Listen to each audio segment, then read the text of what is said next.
नमस्कार विद्यार्थी मित्रांनो, आज आपण इयत्ता 10वी विषय विज्ञान आणि तंत्रज्ञान त्यातील पहिले प्रकरण आनुवंशिकता व उत्क्रांती याबद्दल माहिती पाहणार आहोत.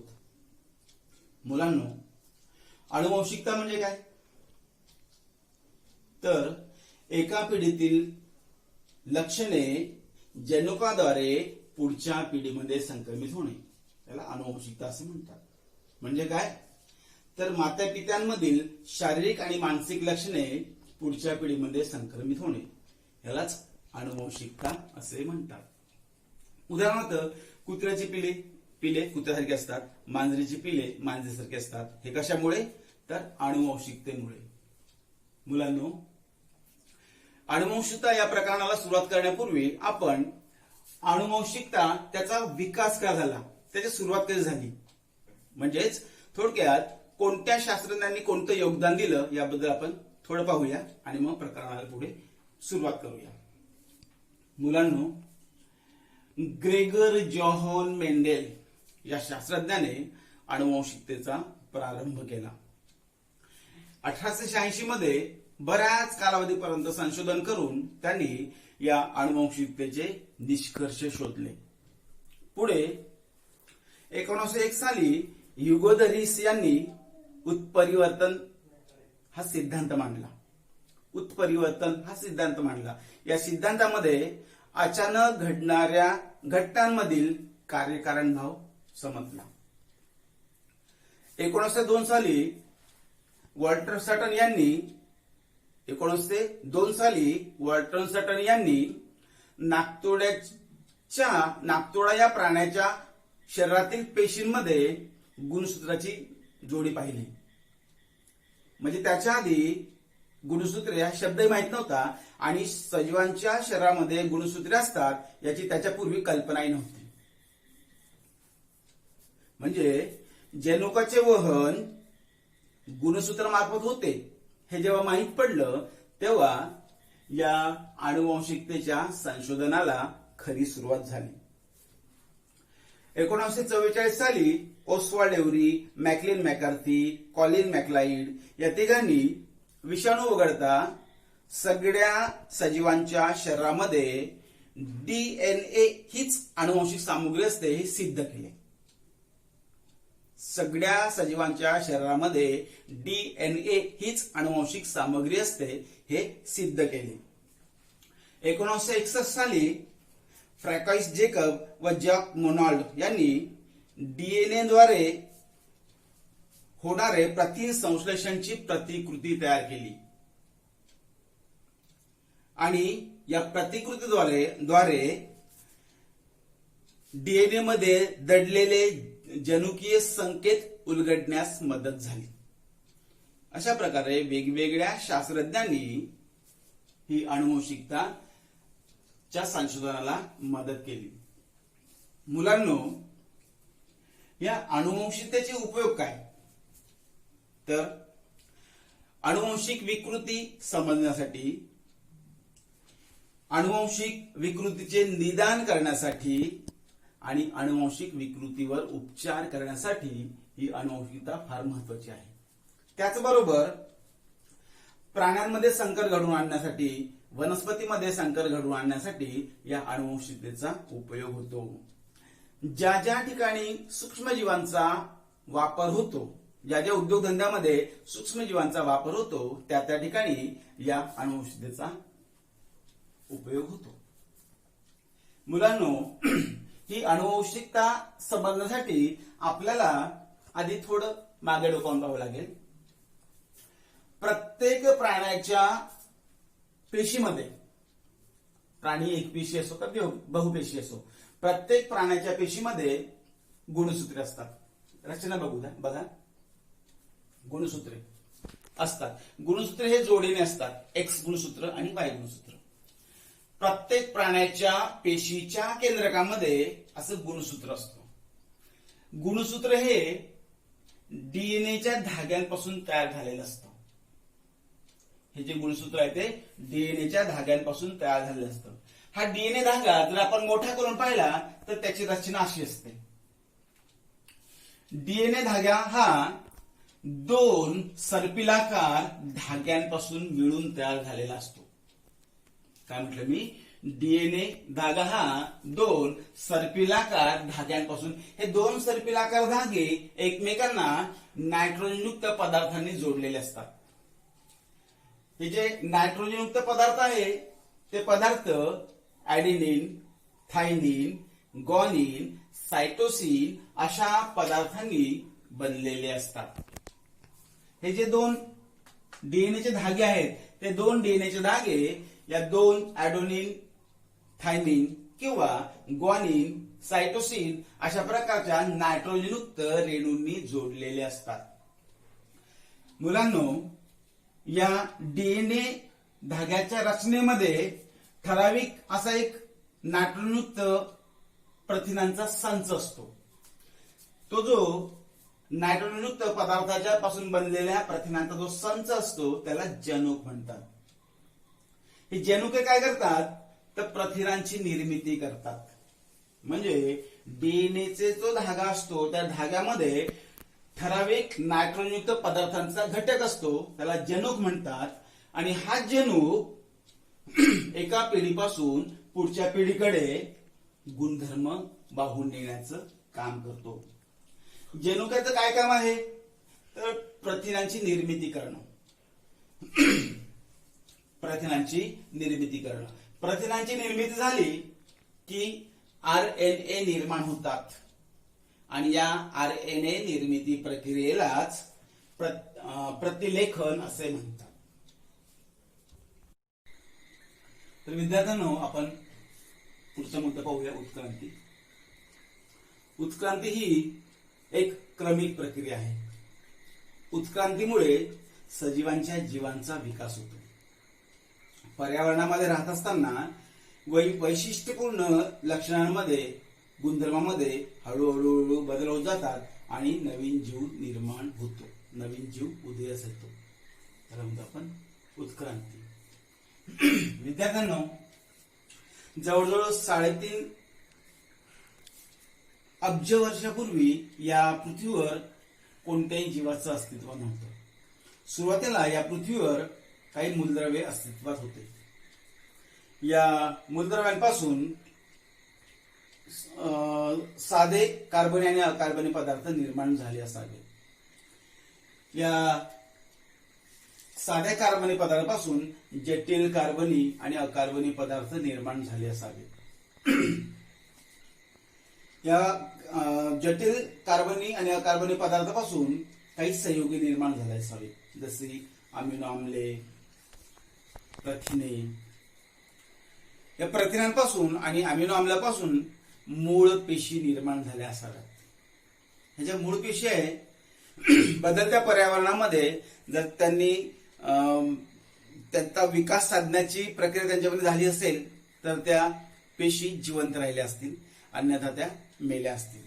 म्हणजे बदलत्या पर्यावरणामध्ये जर त्यांच्यामध्ये बदल घडवून आणण्याची क्षमता असेल तर त्या जिवंत राहिल्या असतील, अन्यथा त्या मरून गेल्या असतील. या ज्या मूळ पेशी आहेत त्या मूळ पेशींनी पर्यावरणातल्या रसायनांपासून अन्नधान्य शोषून घेतलं असावं आणि त्या जिवंत राहिल्या असाव्यात. अशा प्रकारे या पृथ्वीवर अगदी विषुववृत्तापासून ते ध्रुवापर्यंत सगळीकडे सजीवांचं अस्तित्व आढळतं. पाणी, हवा, पाणी, जमीन, खडक या सगळीकडे सजीवांचं अस्तित्व आढळतं. एकपेशीय अमिबा सारख्या प्राण्यांपासून ते बहुपेशीय महाकाय सारखे मासे किंवा वड, पिंपळ अशा वनस्पती यांचं अस्तित्व पृथ्वीवर सगळीकडे आढळतं. या सजीवांचा विकास कसा झाला असावा याबद्दल वेगवेगळ्या शास्त्रज्ञांनी वेगवेगळे सिद्धांत मांडले. पण या सगळ्या सिद्धांतामध्ये उत्क्रांतीचा सिद्धांत, सजीवांची उत्क्रांती हा सिद्धांत सर्वमान्य झाला. उत्क्रांतीचा सिद्धांत काय म्हणतो की बदलत्या परिस्थितीमध्ये स्वतःमध्ये बदल घडवून आणण्याची क्षमता असेल तर सजीवांचं अस्तित्व टिकून राहतं, अन्यथा तो सजीव मरून जातो किंवा जिवंत राहत नाही. विद्यार्थ्यांनो, आता हा जो उत्क्रांतीचा सिद्धांत आहे त्याला काही पुष्टी आहे, काही पुरावे आहेत. उत्क्रांती हा सिद्धांत सगळं मान्य झाला, सर्व मान्य झाला का, तर त्याला काही पुरावे आहेत. आता ते उत्क्रांती या सिद्धांताला पुरावे कोणकोणते आहेत त्या पुराव्यांबद्दल आपण थोडं पाहूया. विद्यार्थ्यांनो, आत्ताच पाहिलं आपण की उत्क्रांती ही क्रमाक्रमाने चालणारी प्रक्रिया आहे, अखंड चालणारी प्रक्रिया आहे. आणि उत्क्रांती या सिद्धांताला काही पुरावे आहेत. ते पुरावे म्हणजे पहिला पुरावा आहे बाह्यरूपी पुरावा. मुलांनो, परिसरामधील काही प्राण्यांचं जर तुम्ही निरीक्षण केलं असेल तर तुम्हाला असं दिसलं असेल की त्या प्राण्यांच्या डोळ्यांचं स्थान, त्या प्राण्यांमधील नाकाचं स्थान, प्राण्यांची चेहरेपट्टी, प्राण्यांच्या अंगावरील केस हे जवळपास सारखं आहे. किंवा वेगवेगळ्या वनस्पतीचं निरीक्षण केलं असेल तुम्ही तर तुमच्या एक गोष्ट लक्षात आली असेल की त्या वनस्पतीच्या पानांचा रंग, पानांचा आकार, त्यांचा सिरा विन्यास, या सगळ्या सारखे सारखे गुणधर्म आहेत त्या वनस्पतीमध्ये किंवा त्या प्राण्यांमध्ये. याच्यावरून आपण काय म्हणू शकतो की ते प्राणी हे एकाच सजीवापासून, त्या प्राण्यांची किंवा त्या एकाच वनस्पतीपासून त्या वनस्पतीची निर्मिती झाली असावी. म्हणतो आपण बाह्यरूपी पुरावा. मुलांनो, दुसरा पुरावा आहे शरीरशास्त्रीय पुरावा. शरीरशास्त्रीय पुरावा,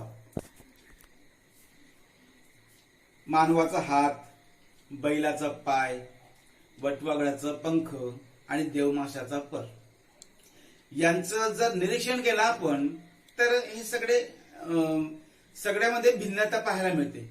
कोणाकोणामध्ये मानवाचा हात, बैलाचा पाय, वटवाघळाचा पंख आणि देवमाशाचा पर,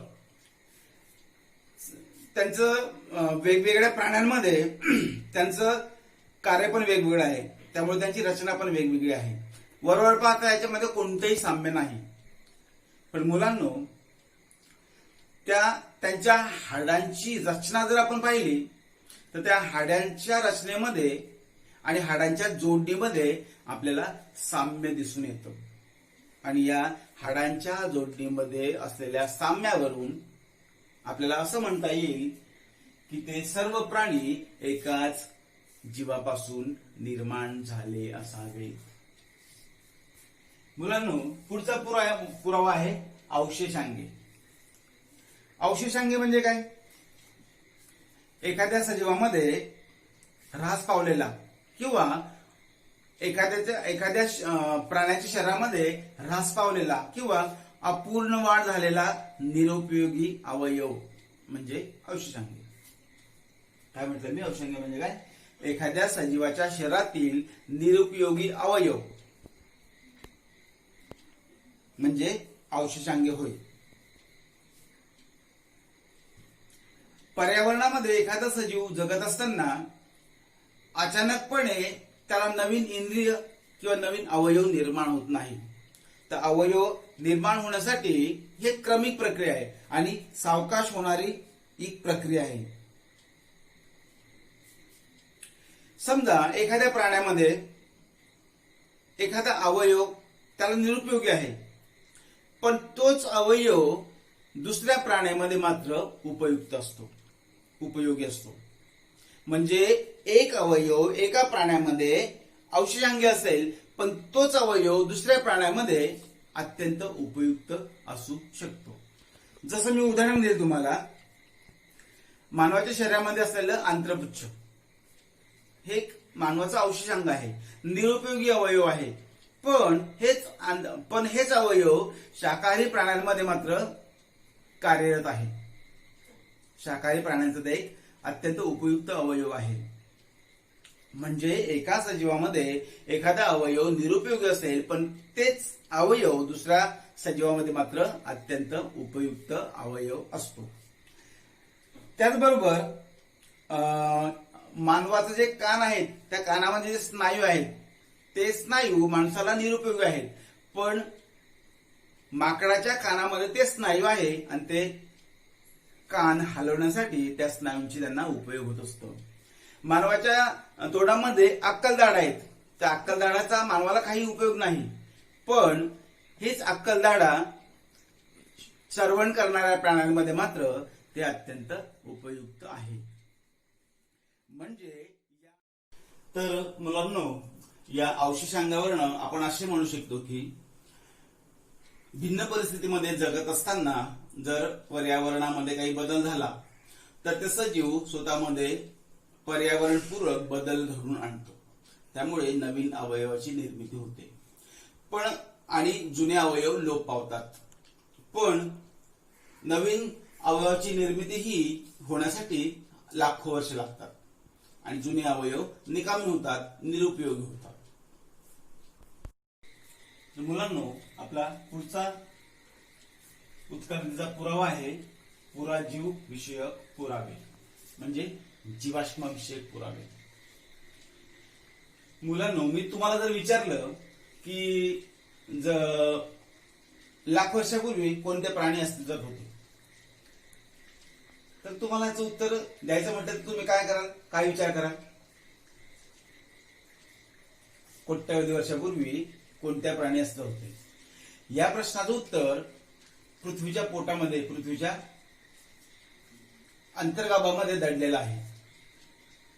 म्हणजे जेव्हा एखादा प्राणी किंवा वनस्पती मरतो किंवा पूर, भूकंप, ज्वालामुखी याच्यामुळे जमिनीवरचे मोठमोठे वनस्पती आणि प्राणी जमिनीमध्ये गळले जातात आणि त्या प्राण्यांचे अवशेष जमिनीमध्ये जसे तसे राहतात. म्हणजे हे पुरावे जमिनीमध्ये जसे तसे राहतात, त्याला जीवाश्म असे म्हणतात. तर हे जीवाश्म जमिनीमध्ये आपल्याला पाहायला मिळतात. आता हे जीवाश्म किती वर्षापूर्वीचे आहे हे कसं काढता येईल? तर जेव्हा एखादा प्राणी मरतो, एखादी वनस्पती मरते, त्यावेळेस त्यांचं कार्बन ग्रहण प्रक्रिया थांबते. त्याचबरोबर कार्बन 14 या पदार्थाचं ऱ्हास व्हायला सुरुवात होतो. काय म्हटलं मी, जेव्हा एखादा प्राणी मरतो किंवा वनस्पती मरते तेव्हापासून त्याच्या शरीरामध्ये कार्बन ग्रहण प्रक्रिया थांबते आणि कार्बन 14 या पदार्थाचा ऱ्हास व्हायला सुरुवात होते. पण कार्बन 12 मात्र किरणोत्सारी पदार्थ नसल्यामुळे कार्बन 12 त्याचं प्रमाण जसं तसं राहतं. म्हणजे एखादा जीवाश्म जर भेटलं तर त्या जीवाश्मामध्ये कार्बन 14 ची सक्रियता काय आहे, त्याचबरोबर कार्बन 14 आणि कार्बन 12 यांचं गुणोत्तर काय आहे, या दोन गोष्टी जर का कळल्या तर त्यावरून आपल्याला त्या जीवाश्माचं वय काढता येतं.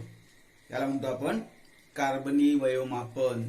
त्या जीवाश्मामध्ये कार्बन 14चं प्रमाण किती आहे आणि कार्बन 14 आणि कार्बन 12 या दोघांचं गुणोत्तर काय आहे, त्यावरनं त्या जीवाश्माचं आपल्याला वय काढता येतं. मुलांनो, पृथ्वीचे वेगवेगळे थर असतात. या वेगवेगळ्या थरांमध्ये सगळ्यात खालच्या थरामध्ये कोणते जीव आहेत, त्याच्या वरच्या थरामध्ये कोणते जीव आहे, याच्यावरून सुद्धा आपल्याला पृथ्वीवर सगळ्यात आधी कोणत्या जीवाचं अस्तित्व होतं हे समजतं. जर पृथ्वीच्या वेगवेगळ्या थरांमध्ये कोणत्या जीवांचं अस्तित्व होतं हे जर आपल्याला माहित करून घ्यायचं असेल तर आपल्याला असं दिसतं की अपृष्ठवंशीय प्राणी जमिनीमध्ये सगळ्यात खालच्या थराला पाहायला मिळतात. अपृष्ठवंशीय प्राणी जसे स्टारफिश असेल किंवा गोगलगाय असेल, त्याच्या वरच्या जमिनीच्या वरच्या थरावर आपल्याला मत्स्यवर्गातल्या प्राण्यांचे अवशेष पाहायला मिळतात. त्याच्यावरती उभयचर प्राण्यांचे अवशेष पाहायला मिळतात. त्याच्या जमिनीच्या वरच्या थरामध्ये सरीसृप प्राण्यांचे अवशेष पाहायला मिळतात. जमिनीच्या त्याच्याही वरच्या थरामध्ये आपल्याला पक्षी वर्गाचे आणि सस्तन वर्गाच्या प्राण्यांचे अवशेष पाहायला मिळतात. म्हणजे पृथ्वीवर सगळ्यात आधी कोणाचं अस्तित्व होतं याच्यावर सुद्धा आपल्याला कळतं. तर मुलांनो, आपला पुढचा उत्क्रांतीचा पुरावा आहे जोडणारे दुवे. पर्यावरणामध्ये असे काही प्राणी आहेत किंवा होऊन गेलेत की ज्या प्राण्यांमध्ये असणारे गुणधर्म हे दोन प्रकारच्या जाती त्या प्राण्यांना एकत्र जोडतात. काय म्हटलं मी? पर्यावरणामध्ये जोडणारे दुवे असे काही प्राणी आहेत की ते प्राण्यांमध्ये असणारे गुणधर्म हे दोन प्रकारच्या दोन गटातील प्राण्यांना एकत्र जोडतात. मी तुम्हाला उदाहरण देईल जोडणाऱ्या दुव्यामध्ये. प्लॅटिपस, पेरिपॅटस हा एक प्राणी आहे. पेरिपॅटस हा जो प्राणी आहे त्याचं शरीर वलयांकित आहे, गांडुळासारखं. शरीरावर भक्कम उपचर्म आहे. त्याचबरोबर त्याला सूक्ष्म पच्चपात पण आहेत. त्याचबरोबर त्या प्राण्याला संधिपाद प्राण्यांप्रमाणे चुसक सोंड पण आहे. म्हणजे संधिपाद प्राण्यांचे अवयव पण त्याच्यामध्ये आहे आणि गांडूळ प्राण्यांचे, ॲनिलिडा प्राण्यांचे पण अवयव त्याच्यामध्ये आहे आणि संधिपाद प्राण्यांचे पण अवयव गुणधर्म त्याच्यामध्ये आहे. सॉरी, काय म्हणतो बघा मी, पेरिपॅटस या प्राण्यामध्ये ॲनिलिडा प्राण्याचे पण वैशिष्ट्य आहेत आणि संधिपाद प्राण्यांचे पण वैशिष्ट्य त्याच्यामध्ये आपल्याला पाहायला मिळतात. म्हणून पेरिपॅटस हा प्राणी ॲनिलिडा प्राणीसंघ आणि संधिपाद प्राणीसंघ या दोन प्राणीसंघांना एकत्र जोडतो. मुलांना दुसरा प्राणी आहे लंगफिश. लंगफिश हा मत्स्य वर्गातला प्राणी आहे, पण तो फुफ्फुसाने शोषण करतो. म्हणजे मत्स्य वर्गातला प्राणी आहे आणि फुफ्फुसाने श्वसन करतो. म्हणजे हा जो प्राणी आहे तो मत्स्य वर्ग आणि उभयचर वर्ग या दोन जातीच्या प्राण्यांना एकत्र जोडतो. दोन वर्गातील प्राण्यांना तो एकत्र जोडतो. म्हणून याला म्हणतो आपण जोडणारे दुवे. डकबिल प्लॅटिपस हा असा प्राणी आहे की जो प्राणी सरीसृप प्राण्यांप्रमाणे अंडी घालतो. डकबिल प्लॅटिपस सरीसृप प्राण्यांप्रमाणे अंडी घालतो, पण अंड्यातून पिलू बाहेर आल्यानंतर सस्तन प्राण्यांप्रमाणे त्याला दूध पाजतो. त्याचबरोबर त्याच्या अंगावर केस पण आहेत सस्तन प्राण्यांप्रमाणे. म्हणजे डकबिल प्लॅटिपस हा प्राणी सरीसृप प्राणी आणि सस्तन प्राणी या दोन प्राण्यांना जोडणारा दुवा आहे. म्हणून आपण म्हणतो की जोडणारा दुवा आहे पुरावा आहे. कशाचा पुरावा? उत्क्रांतीच्या पुरावांमधला हा एक पुरावा आहे. आपला पुढचा मुद्दा आहे भ्रूण विज्ञान विषयक पुरावा. भ्रूण विज्ञान विषयक पुरावा. आता जर या पर्यावरणामध्ये असणारे पृष्ठवंशी प्राणी जर आपण पाहिले, पृष्ठवंशी प्राणी कोणकोणते आहेत? जसे की मासा, सरडा, कासव, कोंबडी, डुक्कर, गाय, ससा, मनुष्य हे सगळे पृष्ठवंशी प्राणी आहेत. या पृष्ठवंशी प्राण्यांना आपण जर पाहिलं तर ते वेगवेगळे आहेत. त्यांचं राहणीमान वेगळं आहे, त्यांचं खाणं पिणं वेगळं आहे, त्यांची शरीर रचना वेगळी आहे, सगळं भिन्न आहे.